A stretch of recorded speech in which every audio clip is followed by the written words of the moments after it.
Hey, welcome to another video about my huge Maserati here.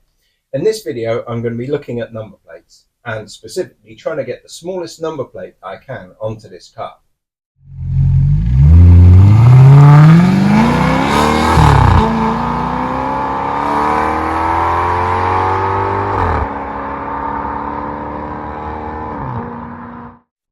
I found out something interesting recently when I was tinkering with my bike's number plate, and that is that in the UK there is actually no smallest specified size for a car number plate or a motorbike number plate. There is also no requirement for it to be a rectangle. The whole legal system here runs on the size of the letters, the spacing of the letters, and a border around the outside. So if you reduce the amount of numbers and letters by, say, buying a personalised registration, you can cut the number plate down legally. Now, my original idea was to get some normal plates made up and then just cut them down. Unfortunately, that doesn't work because you need to have the British Standards number in the bottom right corner. So inevitably, you'd end up cutting that off when you cut it down. Fortunately, there are now a number of suppliers who will either supply short number plates, as per that little box that I've got there with the various digit sizes, or even hex plates or diamond plates. And you can get one of those, and should you wish to cut that down, as long as you maintain still have the BSAU number on there and the correct gaps, then it is still legal. I went and got myself this personalised registration, and it's only 5 letters long. So, because I only need 11mm border, I could cut it right the way down to make it much smaller. So the size difference looks something like that. So it's going to be a lot smaller, and I can get it a little bit further down as well by making it a little bit less tall and stick it there. Also, because it doesn't have to be a rectangle, I can shape it nicely around the edges there so that it echoes the sort of shape of the grille here. So I guess the first thing we should sort of address at this point is the cost. Some of you might be thinking this is a bit of an extravagance. Personalised registration on a car like this, and I don't have much money. I really don't. And it is a bit of an extravagance. It is a bit of a thing. I mean, I've still got variators to fix, although the accumulator, by the way, has been working really well. So I know that's some time in the distance, but I should be preparing for it nevertheless. So why have I gone and done this? Well, the truth of the matter is if I was thinking logically and I was truly sort of like organized in my planning and, I did everything following my head rather than my heart, I wouldn't have this car, would I? I mean, think about it honestly. If all of us were logical and organized, we'd all be driving around in something like a Ford Fiesta, which is a perfectly good car, perfectly capable. And you wouldn't need to have another 4 or 5 cylinders underneath the bonnet. You wouldn't need to have all the curves. You wouldn't need to have the fancy bits and pieces. And you wouldn't pay so much money, perhaps, for a badge. So this might not be the most logical kind of decision, but hey, I never ever tried to pretend that I was logical, sensible, intelligent, or pretty. So, how much does it actually cost? Well, getting this direct from the DVLA, and I did buy it direct from the DVLA, was £399. That includes the transfer fee. The actual plates, having them made up, was £45 delivered. And then I had to pay my insurance company £15 to to do the admin to transfer this plate on. So you're looking at around about 460 quid, which could have paid for having all my alloys refurbished instead. And yeah, I do wonder about the sense of doing this, but hey, it is just where I am. So maybe it isn't the most logical decision to make, but I think the car's going to look so much better afterwards. I mean, for one thing, having such a smaller number plate on the front, and a number plate that sort of matches the curves on the rear or the angles of the rear lights, I just think it's going to look a lot better. Now, before you get your new plates made up, you have to assign the registration number onto your vehicle, and you can do that online like this.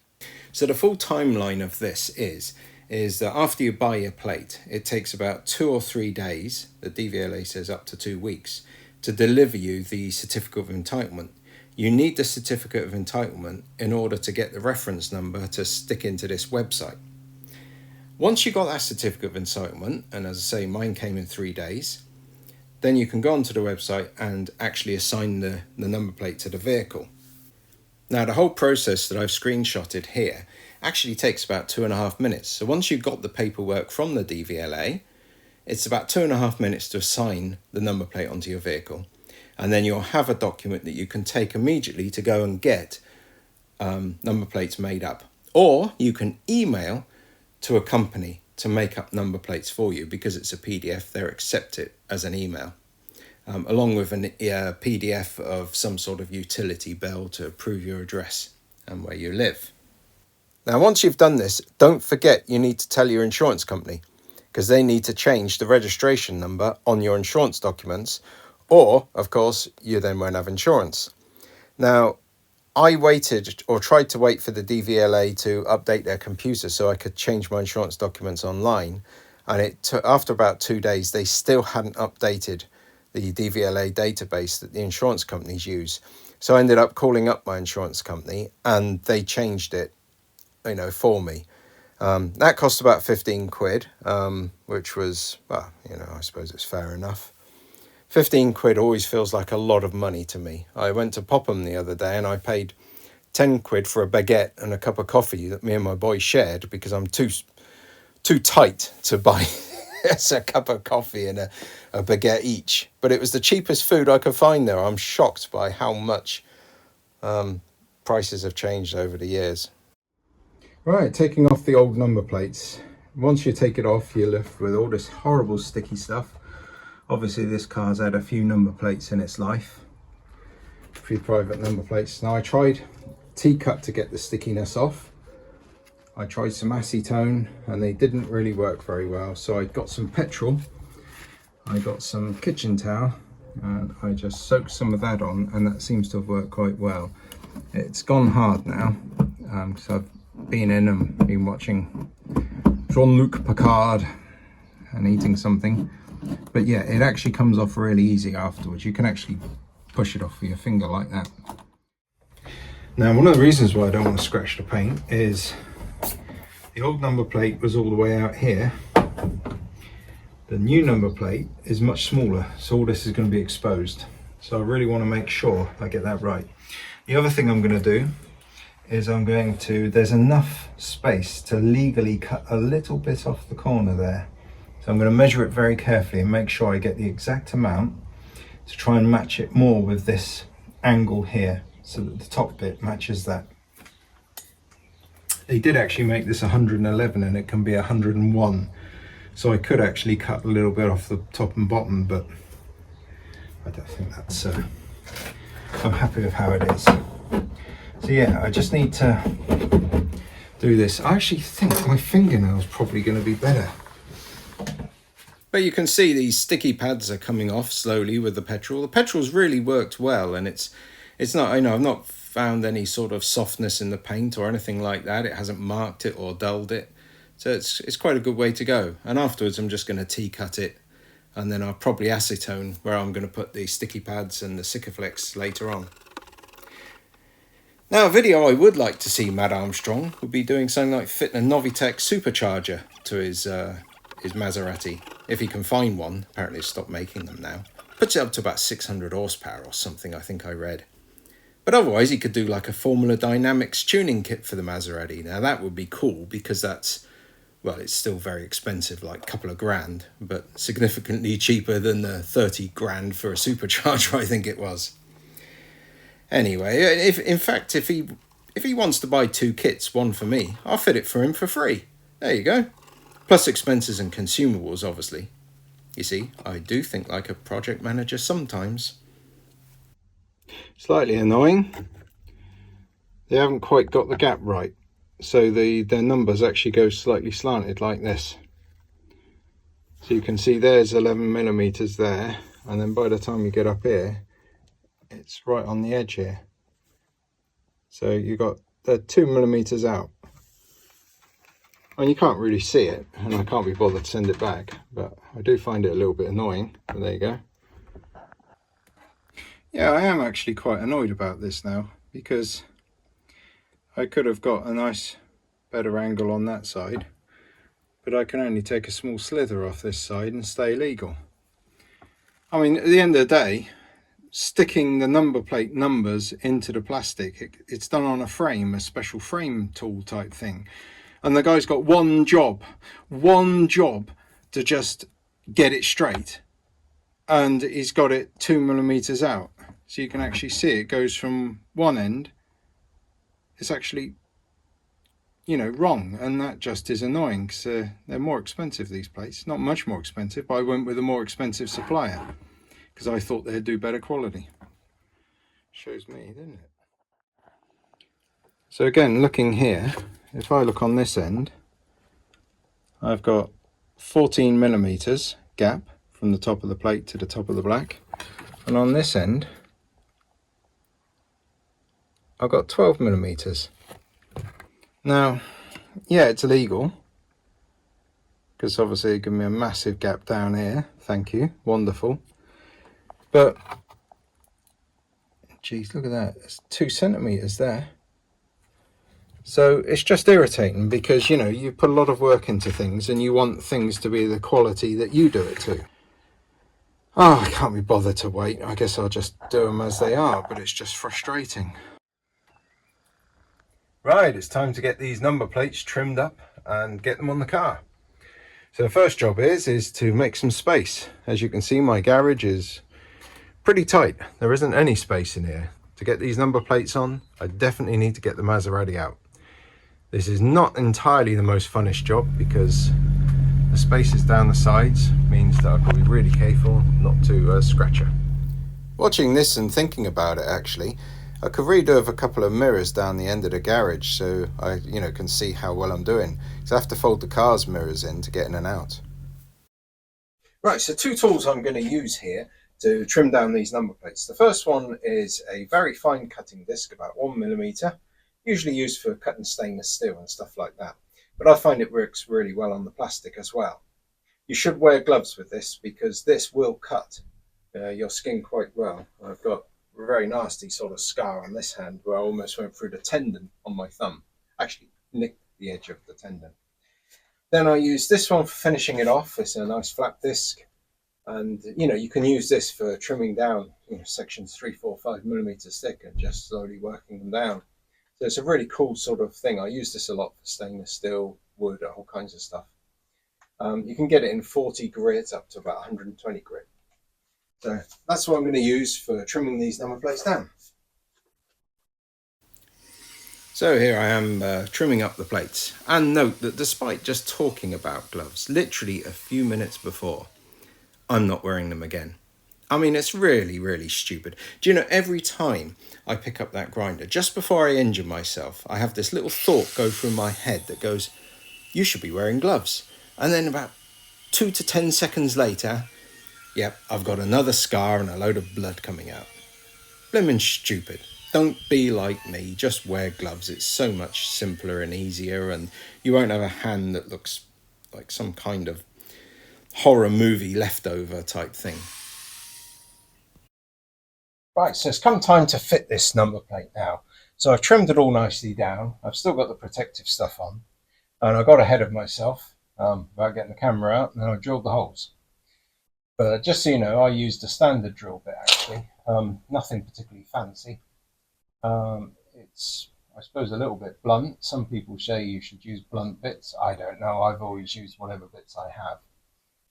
A little bit of pressure onto a nice block of wood, and then not too much pressure, not a very slow speed, and just let it go slowly on its own sort of power through the acrylic, I suppose, or whatever it is. Then I marked up and I just drilled 2 holes into the bumper. There's loads of holes in there because she's had a few number plates on her. And these are just standard screws. I would have liked the screws with bolts on the back, but it would be really difficult to get to the rear. I think you'd have to take all the grill out. I can't be bothered to do that. So what I will do is I'm going to be using some Sikaflex on the back of it. Just a little bead along there, just to make sure it doesn't fall off, and a little bit on the screws. It definitely won't fall off with this stuff on. I might swear a bit at myself in a couple of years' time if I come to take this off for some reason, to repaint the front or something, but at least it isn't going to fall off in the meantime. So what I'm going to do is now try and get this thing sorted. So I'm just carefully unscrewing this, because I don't want to widen out the holes, because obviously self-tapping screws into plastic, you do it X many times and then it won't work anymore and the hole will be too big. So get my trusty Sikaflex, and what I'll do is I'll pop a little bit in the hole,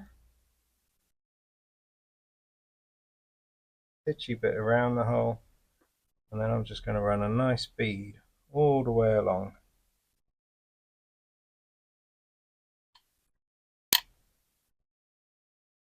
In that hole. I think I'll just put a little bit extra here. So as said, I may end up regretting using Sikaflex on these plates, should I come to take them off at some point in the next couple of years. I guess if I do have to take them off, what I use is very, very fine wire behind the number plate just to cut through that Sikaflex. The front one is actually onto like some of the backing foam pads, so that will probably come off relatively easily. That looks straight to me. So that's one on. I think that looks cool. So getting the back done is a little bit more complicated. In some ways, a longer number plate here might have looked a bit better, but never mind. I've got what I got, and I think it's going to look nice. What I've done is I've been testing it with the blue paper to decide how high to get it up and down here. If you go too close to the top, and it just looks a bit silly. You go too close to the bottom, and you've got a big gap here, and it just looks silly. So I think I've got it about right now, about 4 centimeters off the bottom of the boot lid. So I've marked up my center line, and now what I've got to do is renew this bit of tape so it's all completely right, so that when I put my sticky bits on there and the Sikaflex on the back of it, I can just nicely smack that down and it should be good.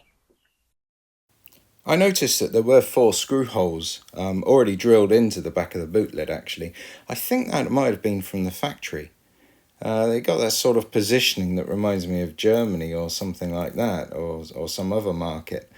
But I didn't really want to use those screw holes because, for one thing, they were nice, clean and undamaged, and it's another place for rust. Also, the DVLA gets funny nowadays about, having little the screw heads around the number plates and everything. So I thought, if the number plates have stayed on all these years with foam pads, let's just keep the foam pads. Right, I'm going to use a little bit of acetone just to make sure. I've T-cutted it, I've cleaned everything. You have to be careful with acetone. It is quite sort of harsh and can remove paints quite easily. So just beware. I just want to make sure there's nothing on there.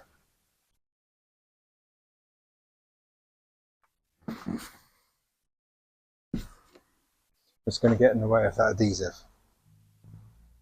By the way, apologies for the occasional poor sound quality when I'm talking to the camera on the drive like this. I live on a street and occasionally people walk past and they look at me, and it's you just got this feeling that they're thinking, that must be some kind of crazy person stood there next to his car, talking to his car. There we go, just make sure I've got a... Note, the next day I looked at the rear plate and realised the Sikaflex slightly shows through. It's not too bad, but it is there, so perhaps not the best idea. The front plate is absolutely fine and really benefits from that extra bit of solidity. So, just to demonstrate how crappy my phone is, at the very precise moment I went to stick the number plate on, it ran out of storage. It always does this. You could say, why don't you be more careful with the amount of storage, but if it's going to fail, it always fails at the key critical moment. Drives me crazy. Anyhow, here's the number plate. It's now Sikaflexed on. I think I'll leave it up like this, even though there's self-adhesive pads on there and the Sikaflex has a lot of grab I think I'll leave it for a few hours or a couple of hours like this and just make sure that it sets itself up nice. I think that looks cool. It's a relatively quick, easy sort of upgrade to make. And I think it's made quite a bit of a difference to how the car looks. So, yeah, a bit tarty, a bit silly, but I like it. And that's all that matters.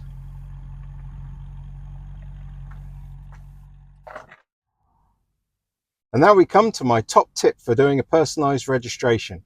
If you're struggling to find the correct registration with your initials on it, what you do is you buy one that's as close as you can get, and then you change your name. It works fine, honestly. Call me Youssef.